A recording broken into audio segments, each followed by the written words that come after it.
Military authorities say they have no plan to reinvestigate alleged abuses by Iraqi security forces on Iraqi prisoners.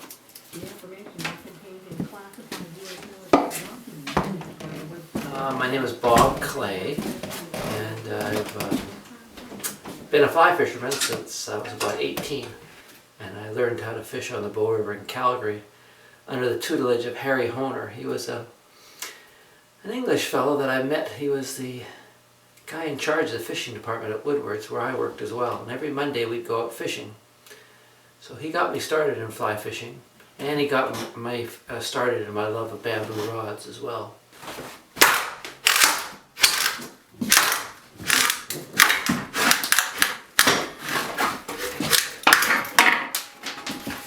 What brought me here was a hobby, and now I'm making my living. Well, I've made most of my living here off of fish. When I came here, I was a steelhead guy. Made money doing that. Now I'm a rod builder. Make money doing that.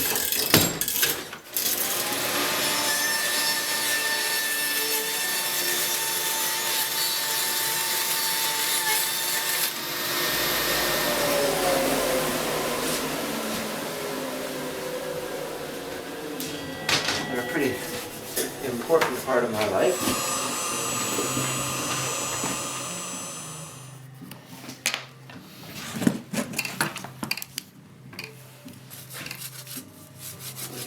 We always hope there'll be fish here.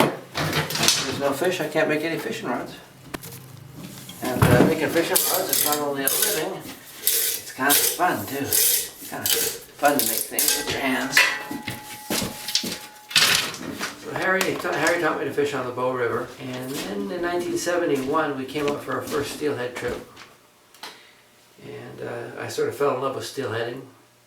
Didn't catch a steelhead that year, caught the first one in 1972. Steelheading's hard, you know, just don't get one. And I came back every year to the Kispiox Valley till 1977. Then I moved here.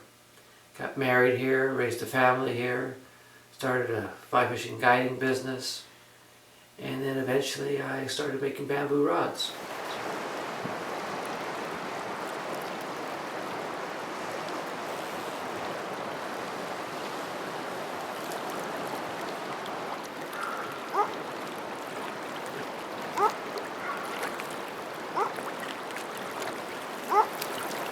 I sort of first fished the river in 1972, and I think over a period of years it actually got better because we got catch and release in 1976. I know some people are against catch and release because they think you injure some of the fish, but it's actually a very small percentage. And most of the fish, steelhead in particular, are pretty tough, and most of the fish spawn, even though some of them have been caught quite a few times.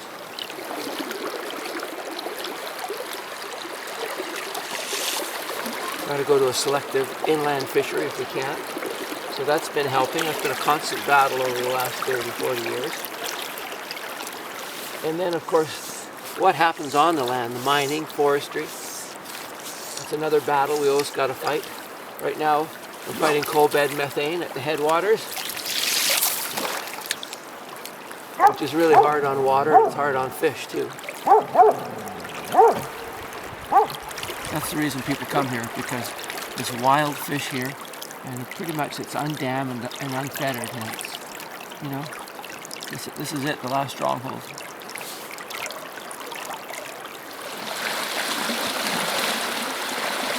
not over till the fat lady's finished.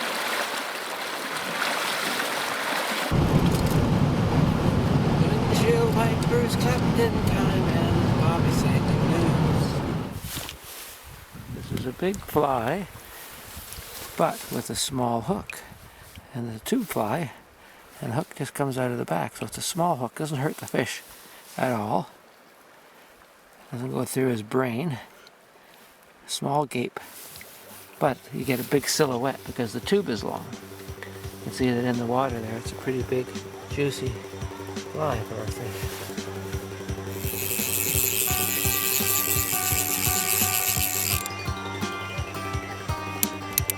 Boy took some line out when he got a squirrel. power of fishies.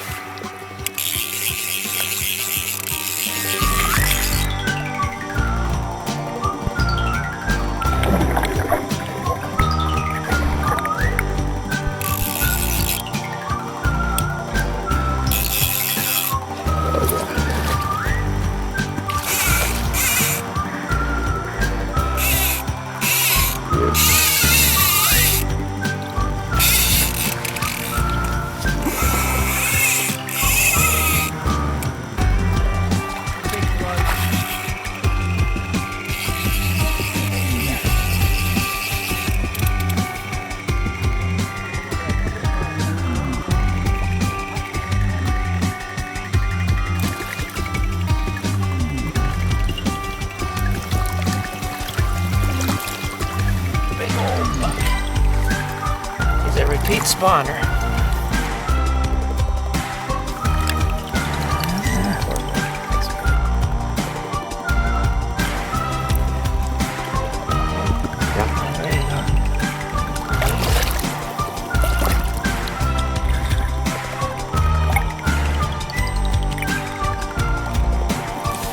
All in the day's work, eh? Gotta do something.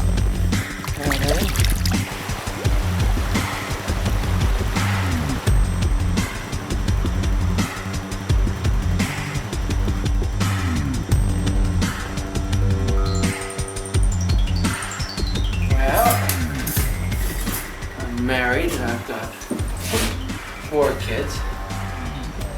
3 of them like to fish a lot. Jed is the oldest. He's a very, very good fisherman. He can catch lots of fish. He's good at casting long, getting to those difficult spots. Would be his specialty.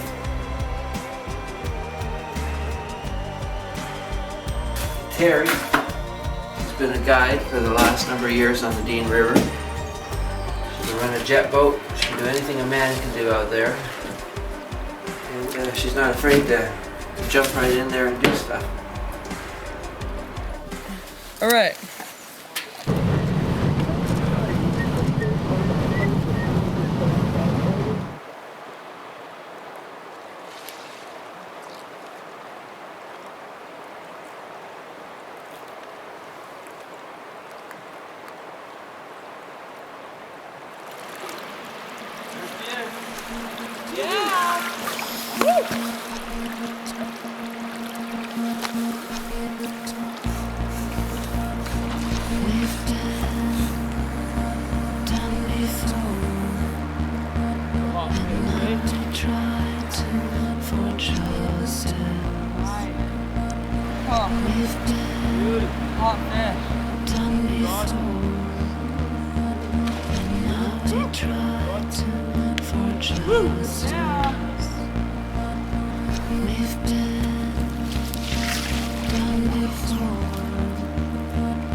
She'd be swimming out to me as a tiny little puppy. I had stuff when she got her first steelhead in my waders, and then many more in the hood. She would just sit right there. Wouldn't you, Clue? I don't think I've ever met a fishier person.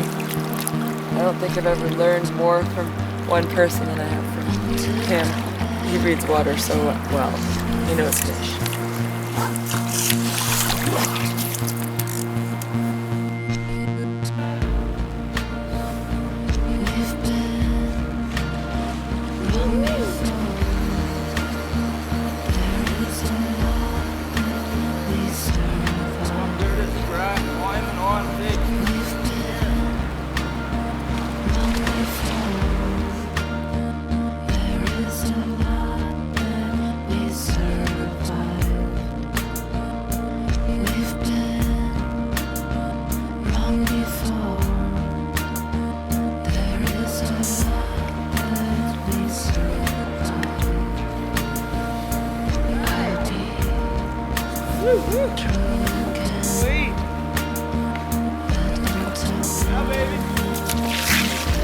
He knows fish.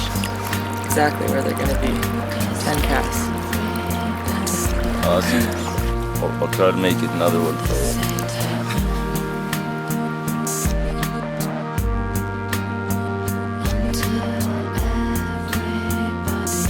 We should fish that top bucket too there. Yeah. Pretty sweet. Right above those logs.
That's a long distance release. It's in the shallow, so it's about an arm length or two away. Saw it, long distance release, as Greg Smith would say. Kaili, she kind of lives in two worlds. She's into fashion design, but she's into horses, and she's into fishing, and she all does them all pretty well. My oldest daughter, Jessica, she's not a fisher person. She's tried steelhead fishing, but her real passion is horses.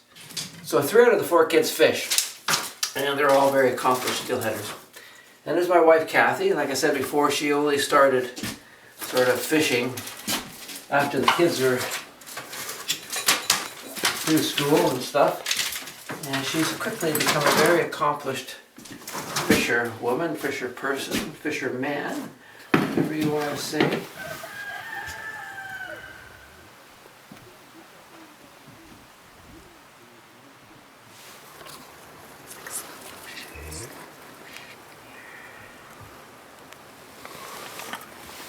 Nice. Got it.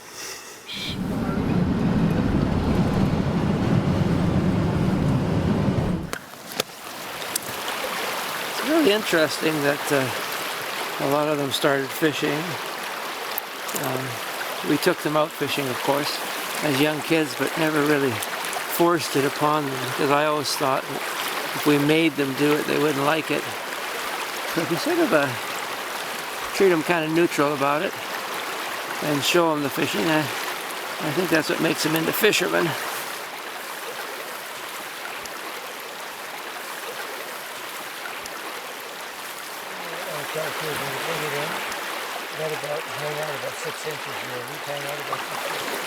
It's pretty neat that you can share with your family something that you really like and why you came out here in the first place. And you know that your reels and your rods and everything when you're done are going to go to somebody who's going to use them and know the value of them when you're done. So it's kind of a neat inheritance. When I first was guiding and fishing, Kathy, of course, couldn't go fishing with me because she was looking after the kids. But as the kids got bigger, then she found the time to go fishing. And that's really neat to go fishing with her. And I get just as much enjoyment out of her catching a fish as I do, because I like to see the joy come to her face as well, and I know her really well. So it's a pretty neat deal to share. Fishing, something you can do together. You can do it as you get older too. A sport you can do for quite a while. And you can go to lots of different places and do it. And be the reason for the trip. But what you get to see along the way is pretty neat too. Put your hands in there. I don't want to put my hands in there. Really please. Okay. That's a nice little fish. Okay, that's good. Pretty.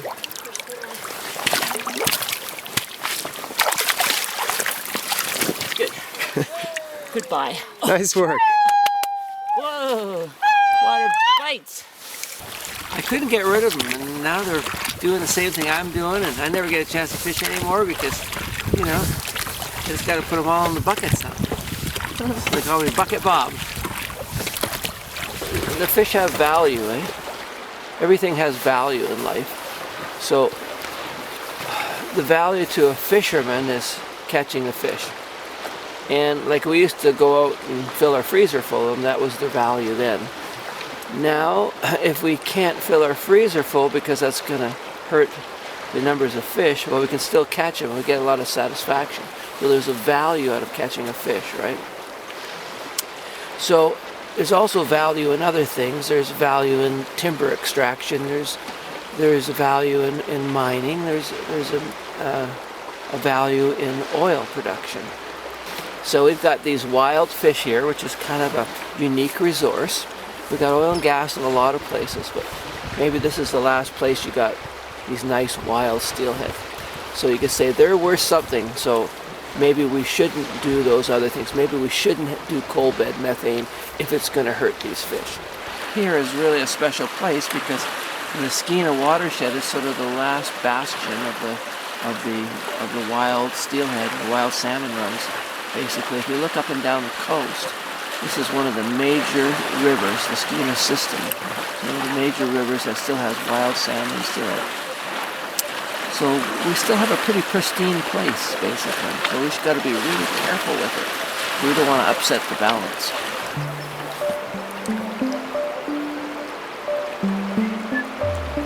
We'll just go down, and if there's a good pool, we'll stop. I got a couple of spots in mind, but we'll just beat some feet.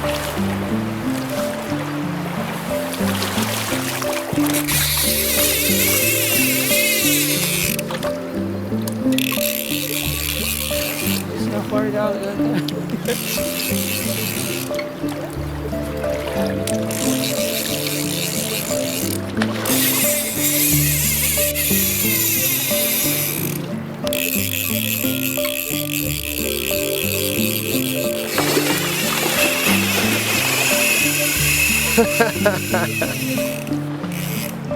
a great sound?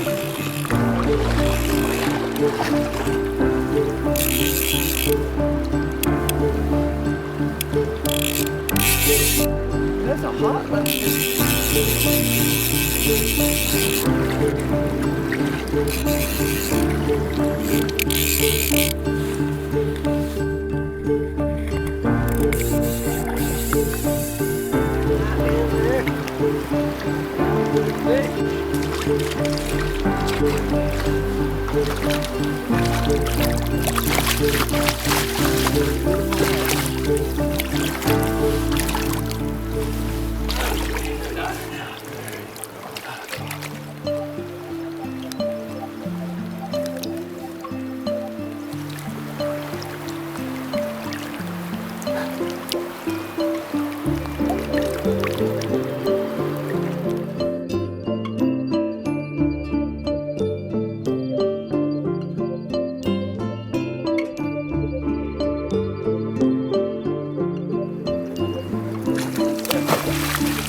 How was that, Andrew? How was that? Did you get any of those? Oh yeah. This is the jumper. This is just like...